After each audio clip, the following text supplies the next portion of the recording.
Standing up in McKinney, this is According to Callus, episode 546, coming to you on the 11th of December in the year of our Lord 2023. And today we're going to take a step back. We're going to talk about vision. Today is the Monday vision, okay? What do I mean by that? Well, we're at a crossroads. Politically speaking, and quite honestly, in leadership speaking, right? There are a whole lot of moving pieces. There's a whole lot of things that are directly affected by the next things that happen. And I want to take a little time and talk about that and how that fits into my life and yours. Before we get into the meat of that, let me remind you, the best thing you can help me do is to like, share, and subscribe to this program. Everybody that subscribes pushes those numbers up. Everybody that follows pushes those numbers up. We are dealing with an algorithm that is not friendly. We'll actually probably be talking more about that later in this week, but for what we're working with, we have to be on the offensive, and that's the way we do it. And especially if you take the time to rate and review this program, right? Take the 5 minutes out, actually probably 2 to 3 minutes. You can probably do it on your cell phone and just say, hey, according to Callus, he does a great job. Or, hey, according to Callus, insightful, whatever. Or, hey, according to Callus, didn't like the subject, didn't like this, but on the whole, fair and balanced. Whatever your approach is, whatever you think is an accurate description of what I do here, I'd appreciate it if you would tell others, if you would help me continue to build the program. Now, I know I have 4 listeners, right? 4 solid listeners that listen all the time. Of course, I'm joking, yes.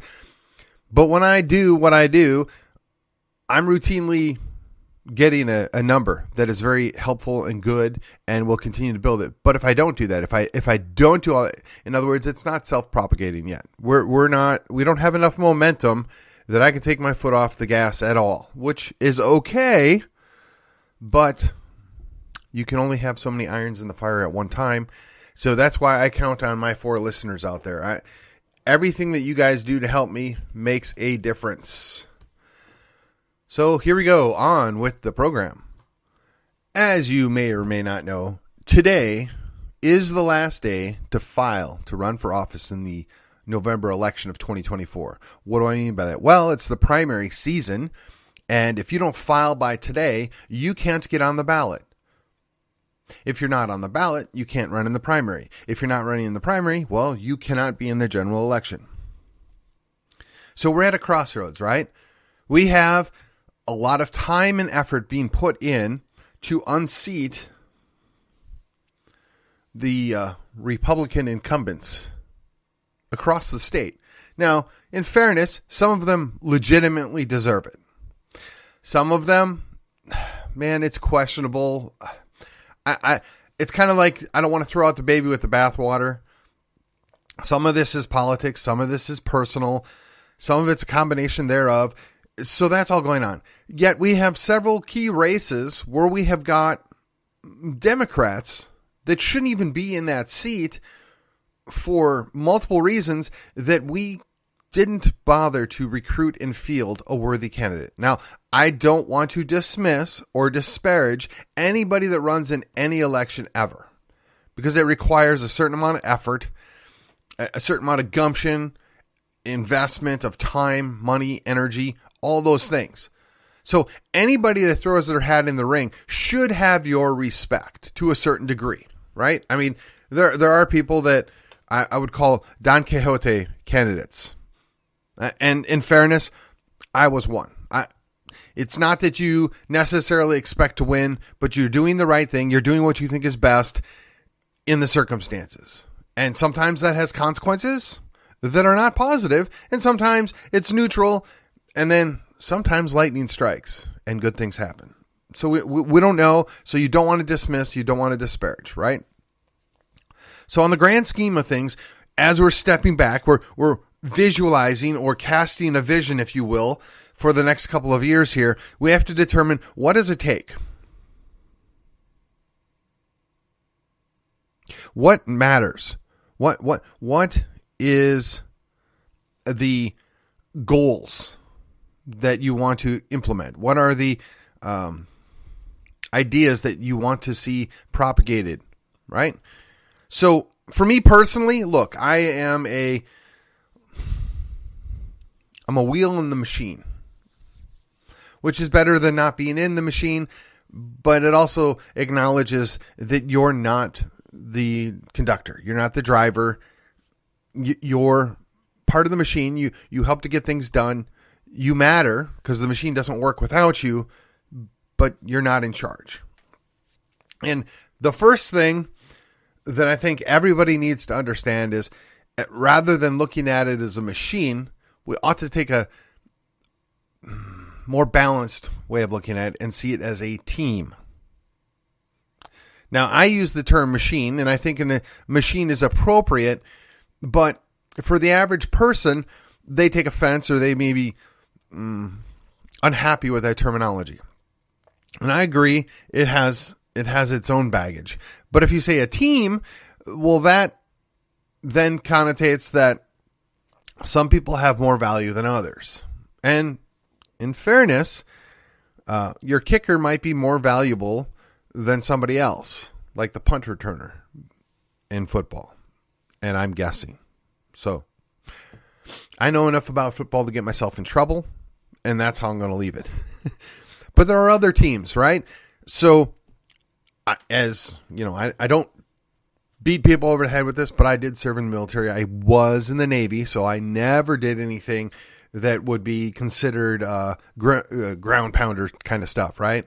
I never was on any of those teams or anything like that, but I did serve on a reaction team. I did, serve as a person that took care of things during general quarters, that took care of things in other ops. I don't want to get too specific because, quite frankly, it's been 30 years. I've forgotten some of the details, and it's really not important to this discussion. It just means that had I not been there to do my role, they could have found somebody else to do what I was doing. Now, would they have been better or worse? Don't know. I'm sure that they replaced me at some point when I got out and found somebody that was just as competent as I was, but at that time, they needed me to do the job that I was doing. Everybody has a role. Everybody has a certain value, right? And if you can't look at it that way, if you can't take the time to say, okay, this is my place or this is where I fit, it makes it very hard for you to value your other teammates and to value the big picture or the goal. Now, that being said, and I'm going to use this context because while it has been a long, long time ago, I think it's appropriate. When you're on a ship and you have an incident, right? Whether it's a fire, a chemicals, something like that, your on-scene commander there is technically, for that period of time of that incident, in charge of the ship. Now, in theory, the captain can override them, but the captain dictates that, or the standard procedures, or however you want to phrase that. And again, it's been over 30 years, so don't beat me up if I got the minute details wrong here. Just follow the idea. The guy that's there, that is dealing with the issue at hand, is in charge. Everything that's going on with that incident is his responsibility. And he has the last say. However, the captain is in charge of the entire ship and has to be aware of and in control of everything on the entirety of the ship. So while the captain is ceded temporary control to the person on the scene to deal with that specific issue, there are other things that come into play there. And the captain's job is to make sure that, hey, Mr. On-Scene Commander, you need to understand this, this, this, and this. Because if they don't have that information, while they might make a decision that is necessary for the specific thing in front of them, if they don't keep in mind the other things going on, they can't necessarily make the right decision. And that's the captain's job all the time, right? They see the big picture. They know everything that's going on. And even at that, if you look at the captain as being the equivalent of a CEO, right? The chief executive officer, the guy that runs the day-to-day operations wherever you're at. And again, ladies and gentlemen, I am using man and he in the Latin form. I am not dissuading or saying that in no way, shape, or form there can't be a woman doing this job. I am merely trying to keep it simple. So before you lose your stuff over that, just know that, okay?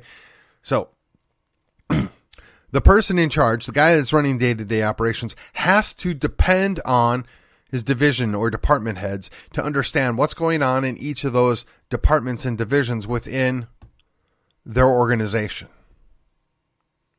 Now, the military is very efficient at doing several things, and then they're very inefficient in doing other things. Whereas the American business system is very efficient in doing several things and very inefficient in doing other things. Or perhaps I guess the correct term is inefficient. But again, I haven't had enough coffee. So if you step back, you look at the big picture, and you look and see what is our goal, what is our objective, right? Now you, as the leader, can't take the time to explain that to everybody on your team. You can't go, if you think about a chessboard, and again, I'm going to get this analogy wrong because while I enjoy playing an occasional game of chess, I am not a chess master.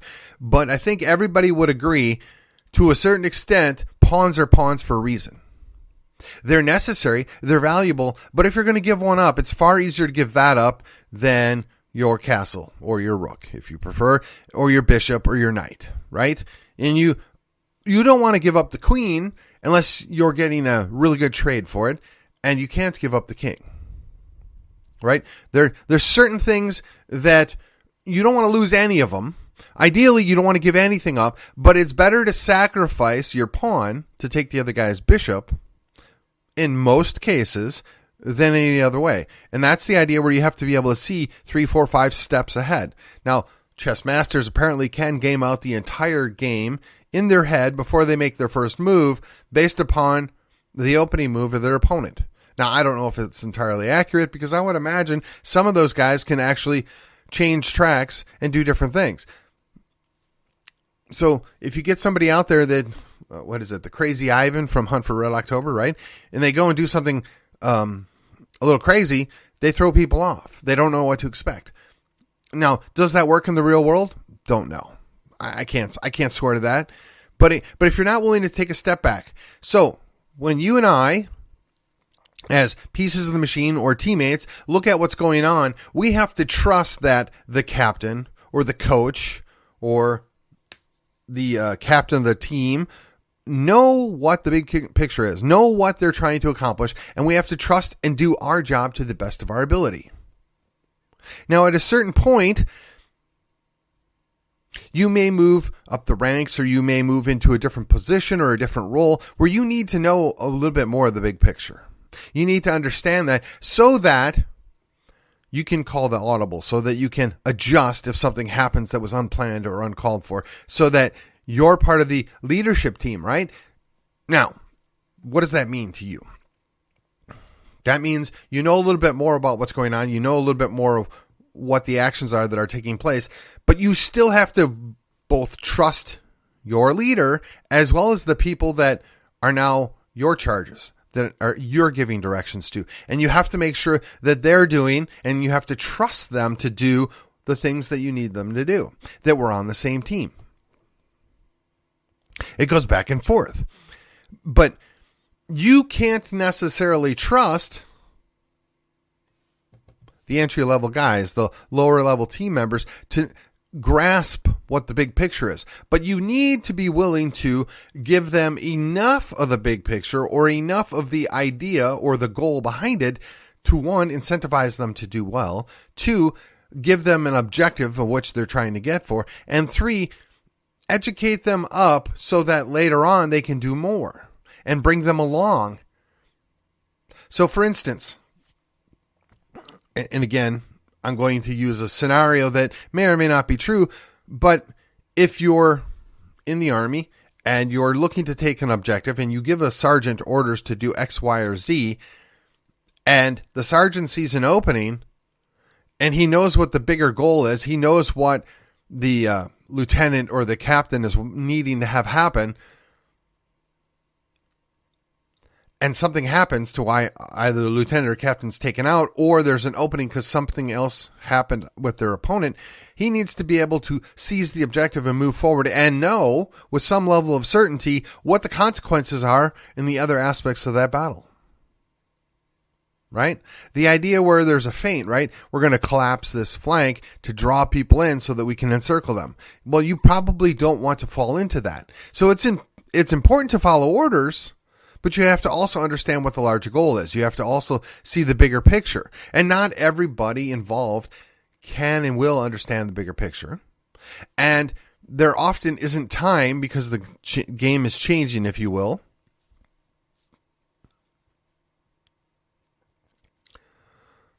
So again, as a team member, you have to know your role. You have to understand what the bigger picture is to the extent that it is affected by your role.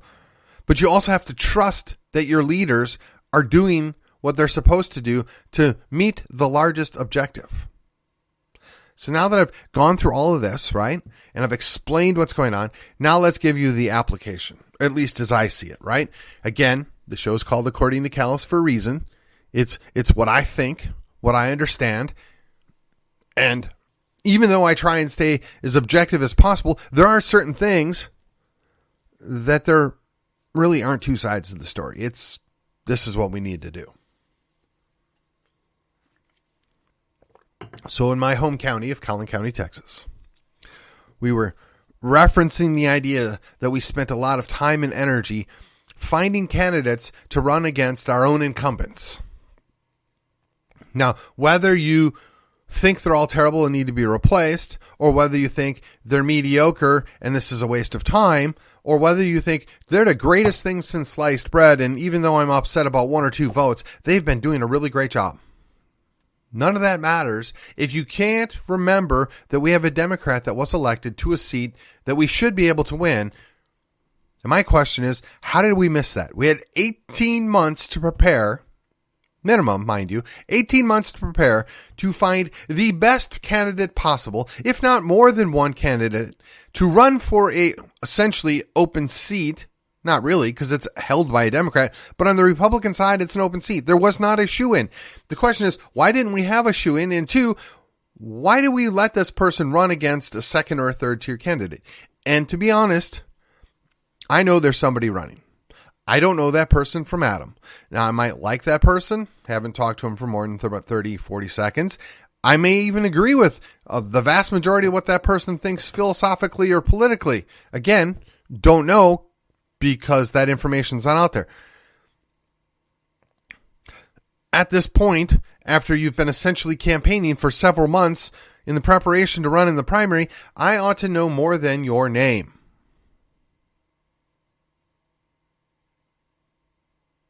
Now, I understand where you may not want to invest a lot of money because there might be other people to get in. I get that. But we're the Republican Party of Collin County. We are the party that runs the state level. We should have talked to the state leadership at the very least, if not the party, not the party, but the legislator leadership in our county. Even though we don't necessarily like personally some of the elected officials in our county, they're still on our team. We should have been talking to them. Hey, we know we've got this hole here. We really would like your help, your advice, your partnership to get somebody better than the Democrat we've got in the seat. Now, to my knowledge, that did not happen. Now, did it not happen because the other members weren't willing to talk to us? That would be the current members of the legislature. Would it be because the animosity between the two sides has become a sticking point that they're not willing to set aside those differences to work for a common goal? I don't know. I wasn't there. This is big picture stuff that's beyond my scope, beyond my influence, and beyond my current concern, if you will. It is a concern, but it's nothing that I have any direct influence or control over. So I can't spend too much time on it. But to me, personally, as a county party, as a state party, it is embarrassing that we have done this. I'm a member of good standing. I have said many, many times that I have always been the reluctant Republican. But I'm honest about it. I don't lie about it. I don't sugarcoat it. But I'm all in as a Republican. I will do what needs to be done to get good Republicans elected. If I find an opportunity to put a better Republican in a spot, and by that I mean a more liberty-oriented Republican, I'm going to do what I can to encourage that happening. Now, that may or may not have any effect in the outcome, but I'm doing my gig, right? I'm doing my job. I'm advocating for what I think is best. But then I look at the big miss. Now, I've also referenced many times the problems that we've experienced in our plan to help municipal candidates win. Now, I'm not going to get into details on that because I think we have several things we're working on to counteract the negative effects of what we've done there. Now, whether or not those are going to come to fruition or how that's going to play out, I don't know yet. Again, that's kind of outside of my sphere, outside of my influence directly. It's not to say I don't have ideas. It's not to say that I haven't spoken to the people that are involved in it, but it's their call and it's their decision. And until such point that they tell me what they need me to do, I don't know. I'm along for the ride here, folks. I can't help but see the big picture because that's how I'm wired. That's how I look at things is before I do anything, I need to understand what's the goal, what's the big goal, what's the outcome we're looking for. And it can be as simplistic as we take over that seat that we lost or that we created and didn't do a good job of giving it enough good Republican voters. Or it could be a little more challenging as we need to remove or upgrade several members of these city councils or school boards because while they're at least nominally Republicans there, they're not representing Republican values. They're hurting our children. They're hurting our cities. How do we do that? What's the best way to approach it? How can we partner with the existing members? How can we maybe even influence the member that we're not happy with without creating a battle? Perhaps you can win the battle without shedding blood. And metaphorically speaking here, folks, let's keep it on that. But again, that's not my role. I can see the big picture. I can see some of the things going on, but I don't have all the detail. Again, as the captain, which I'm not, but just going along with the scenario I laid out earlier, you have to know and you're dependent upon what your department heads tell you, what the division heads within those departments tell the department heads that are telling you. But you need accurate, timely information to help you guide the outcome that you want. And I would suggest to you that there's a disconnect somewhere in there. I would suggest to you that there are different motivations, there are different goals being set by other people that are diverging from the overall plan. Now, whether it's to pad themselves, whether it is to get their own preferred outcomes as opposed to the big picture, I don't know. Now, I have my opinions on that matter, but I don't know that for certain. But if we're going to take that step back, we're going to look at the big picture, and we look at the state of Texas. Again, directly applicable, right? We have nearly 2/3 majority in both the House and the Senate.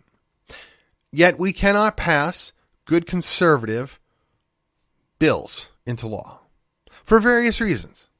Starting with, of the 2/3 or nearly 2/3 we have in each house, roughly 30% of that are, I guess, fairly called rhinos, but I don't know if that's accurate. I would just say perhaps they're Democrats that are running as Republicans so they can maintain their seats. So they would be technically a rhino, that is a Republican in name only. Or maybe they're legitimately moderate Republicans. They run in a purple seat, or they themselves are purple. Hey, well, I'm a Republican, but I really am okay with all these things. Or actually, I disagree with the party on these things. Some of these guys are open about it, some of these guys lie to their constituents all the time. And yes, I'm well aware that some of them are ladies. But be that as it may, we have to determine, is it more valuable to us as the Republican Party, as conservatives, as Christians, as liberty advocates, to constantly be going after the people that are already on our team, even though they're disappointing us, or is it better to take out a seat that's in a purple area, or to work with and advocate for the outcome we want with people that are already elected but aren't necessarily fully on board? Now, this is where it gets messy. This is where you look at dealing with, let's call them advocates, dealing with your opposing advocates on an even playing field. What do I mean by that? Okay, so this is an issue where I see both sides. I don't have a strong opinion either way at this point. But there is a concerted effort to legalize gambling in Texas. Now, the party doesn't want that, meaning the grassroots leadership of the party. The majority of the voters in the Republican Party don't want that.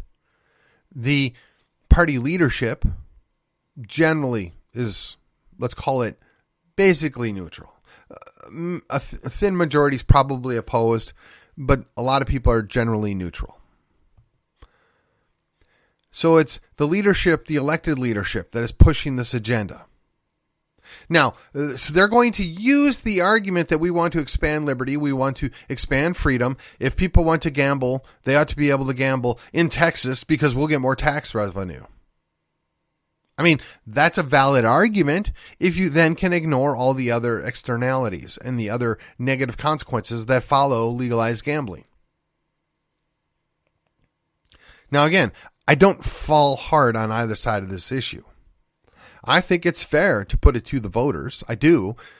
But I find it ironic that the party has been steadfastly against this. The grassroots of the party has been steadfastly against this. Yet that bill passed the Texas House, led by my very own Collin County Representative, Jeff Leach. Now, I have my own issues with Jeff Leach, but he's a savvy guy. He's not stupid. He knows that there's going to be a good outcome out of this. One would suggest he's going to get a whole lot of campaign contributions out of it. One would suggest he thinks that his district is at least nominally going to support this, especially when he gives them the sales pitch that is all that more tax money and you're going to pay less. Okay, maybe that's true. But the reality is, nobody really wants that that I'm aware of that's willing to do that other than the people that are going to benefit. So then the real question is, who's going to benefit? Now, if you look at the big picture, that's where it gets interesting. The Texas Senate, at least nominally, is opposed to this measure.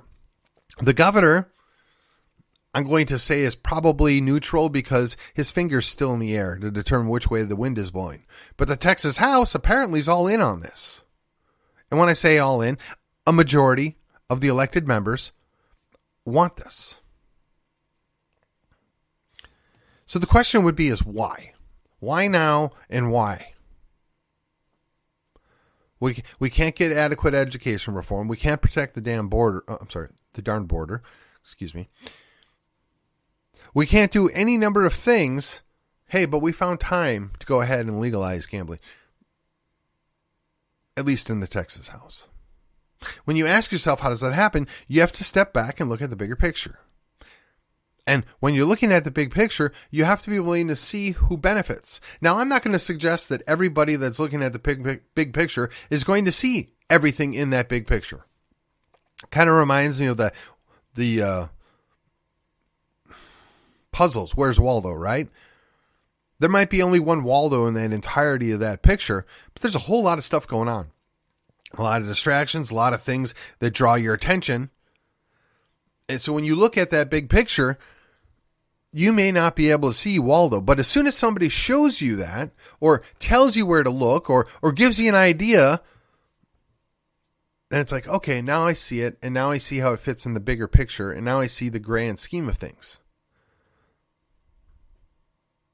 So we need people that can stay hyper-focused and look at that specific issue, but we need people that can also deal with what's going on around that issue, and then we need people that can see the whole big picture.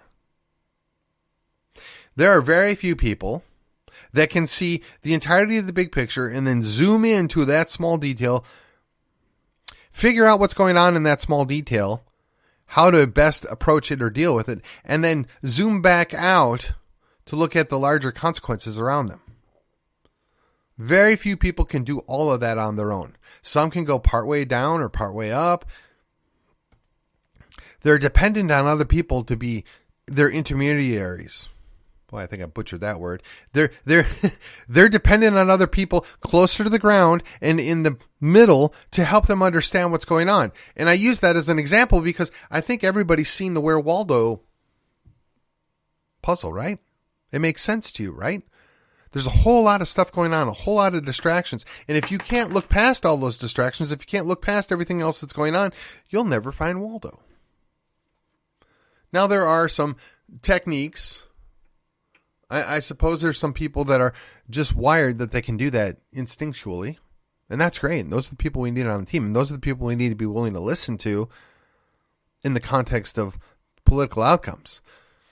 But when you get lost on, that person doesn't agree with me on this issue, which isn't even on the ballot or is a settled issue, they must be crushed and chased off and have nothing to do with our party. Well, that's counterproductive. That's working against the bigger goal, the outcome that we all desire. And really, everything that we do is based on the outcome. If we don't get good outcomes, we lose Collin County. We lose Texas. Some would say we lose the United States. I would suggest to you that that's already been lost, which is why I focus so much time on Texas. Texas is the line in the sand. Whether we stay part of the Union or we go Texit, whether we continue to fight the good fight or whether we say we're done, we're going to go do our own thing. Either way, we still have to deal with Texas. We have to fight for Texas. We have to fight for the right things in Texas. And we have to be willing to stand in the gap and push back at those that would seek to undermine the bigger goals. Those that would have different goals. We need to be able to give them reasons why those are bad ideas. Explain to them the consequences of doing those things. And do it in such a way that they may buy in. They may not agree with us or they may not like you personally, but if they can at least see the bigger picture, if they can set aside their personal stake in the issue. I mean, there's always a personal stake. And the more somebody denies it, the more likely is you just don't understand what their personal stake is. With that, I have now gone long. I guess when I did a short episode on Friday and then really didn't spend a lot of time advertising, I owe you that, right? I owe you an extra few minutes. The vision. Going forward, we have to have a vision. We have to understand what our outcome is. In my mind, the only good outcome is we replace the Democrat with a Republican in HD 70. The only good outcomes are we get a half a dozen good, legitimate, conservative Republicans elected. Now, whether or not we're still going to get what we want, don't know. But if we can start peeling away some of these guys that are selling us out, some of these weak links, if you will, that makes a statement. That lets them know that we're serious. We want these things done. If we can't do that and we can't take back seats from Democrats, we're kind of dead in the water. We've got to come up with a new plan. And we have to be willing to discuss that openly and set aside the petty differences on those that with the other people on the team and focus on the big picture. And as we close out the registration season, if you will, for the election cycle, we need to be willing to do that. And with that, this has been According to Callus, and I will see you on the other side.